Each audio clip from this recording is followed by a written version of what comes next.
Всем привет, друзья! Меня зовут Петр, я представляю компанию «Добрый огонь». Относительно недавно на нашем канале выходило видео о печи камин компании Metabel Vitis. Там мы рассматривали ее технические характеристики, в общем-то делали на нее обзор. Но так случилось, что в тот раз у нас не было возможности попробовать ее в работе. Сейчас такая возможность есть, и, собственно, для этого мы снимаем данный ролик, чтобы продемонстрировать, какова же она в работе. Будем приступать. В этом ролике мы ее уже полноценно протопим, посмотрим, насколько эффективно работают регулировки горения, и снимем распределение тепла, то есть пощелкаем пирометром. В качестве растопки мы будем использовать сосновую щепу, и изначально мы ее положим туда побольше, потому что на улице холодно, нам нужно прогреть дымоход, поэтому начнем мы с нее. Щепа сухая, кстати, это уже модель модернизированная, то есть тут у нас немножко отличается оттенок цвета, более такой глубокий черный, и ручку тоже модернизировали, теперь она не оттягивается, а она статичная, просто тянем на себя и дверка открывается.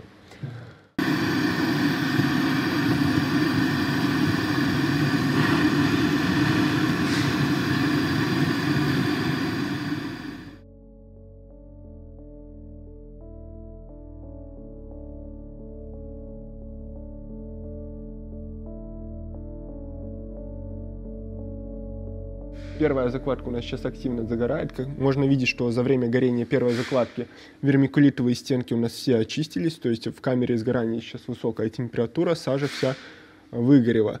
Все регулировки сейчас открыты на максимум, то есть и шиберная заслонка, и приток воздуха под колосник, и приток воздуха на стекло. Сейчас мы подкинем пару поленьев и начнем уже проверять регулировки в работе. Напоминаю, что все вот эти манипуляции по-правильному производить в специальных защитных перчатках, не голыми руками. Ну да, собственно, решите сделать по-своему, жизнь научит. Ну и поскольку все регулировки открыты, мы видим, что сразу на лицо у нас все подхватило пламя, все горит, зияет. И мы сейчас хотим одновременно сразу все закрыть. Закрыть шиберную заслонку, приток воздуха под колосник и приток воздуха на стекло. То есть из максимального режима резко перевести в минимальный режим горения и посмотреть, насколько быстро произойдет этот скачок. Коллега закроет шибер, я одновременно закрою нижние заслонки. Давай на раз, два, три. Оп.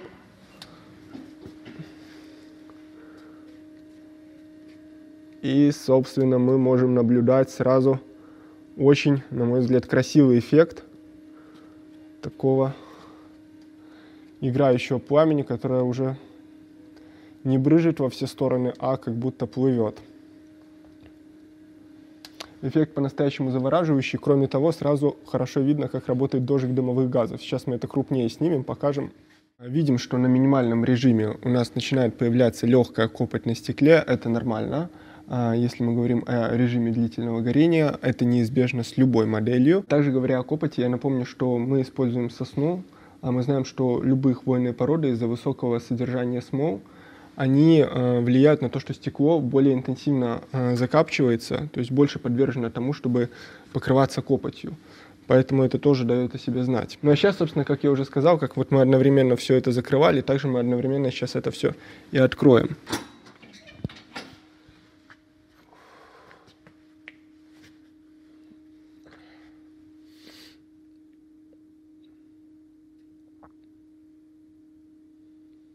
Ну и, в принципе, по динамике движения языков пламени видно, что приток воздуха начинается активный, так же, как и разгораться, это все начинает максимально быстро, активно. На максимальном режиме использовать ее не очень практично, не очень удобно. Во-первых, жар большой, дрова выгорают быстро, вот это вот просто у вас там пекло настоящее. На минимальном режиме использовать тоже не есть хорошо, стекло будет закапчиваться. Это у любых моделей, не только у этой, это всегда так.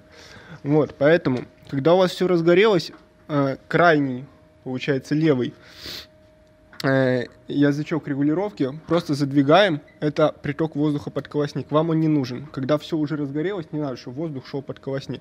Достаточно того, что у вас открыт приток воздуха на стекло. Вот его откройте полностью и можете чуть-чуть там уже подрегулировать под себя. Например, шибер тоже можно чуть-чуть прикрыть.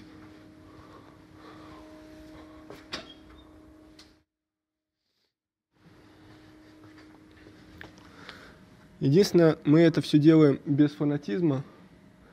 То есть добиваясь того горения, которое будет наиболее красивым, таким более плавным.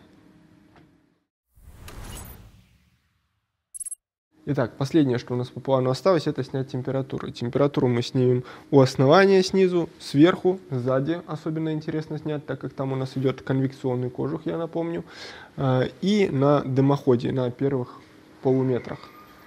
Начнем с основания. Там температура у нас должна быть самая низкая, 26 градусов у нас у основания ноги. Далее, если мы поднимаемся на крышку, то здесь у нас 150 градусов.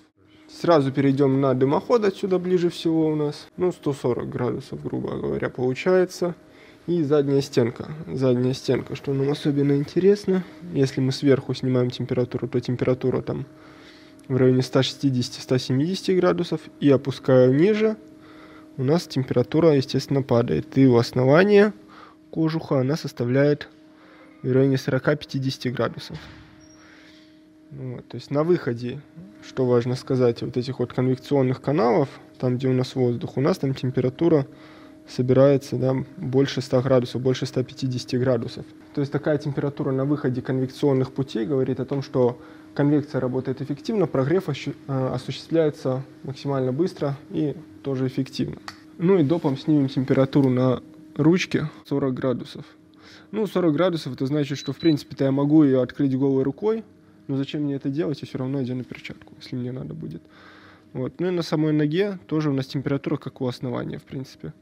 30 градусов, тут все максимально холодное, как и должно быть. Ну и последнее, друзья, что нельзя не попробовать, это одна из основных фишек этой модели, вращение на 360 градусов. Для этого мы нажимаем лапку снизу и, собственно,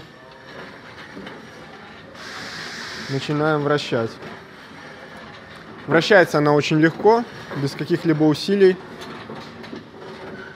Ну и также важно упомянуть, что можно не просто вращать, а в каждой необходимой для вас зоне вы можете камин зафиксировать. То есть повернули в нужную позицию и лапку эту опустили, и все. Собственно, модель зафиксировалась в нужном положении. Также вы можете поменять, повернуть, куда вам удобно.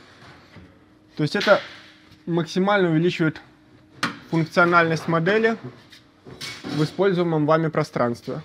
Итак, друзья, сегодня мы смогли с вами посмотреть, каков Свитязь в работе. Показал он себя отлично, и если вы хотите приобрести эту модель, либо какую-то другую, вы можете обращаться в наши салоны Минска и Гомеля. Вся информация будет в описании под видео.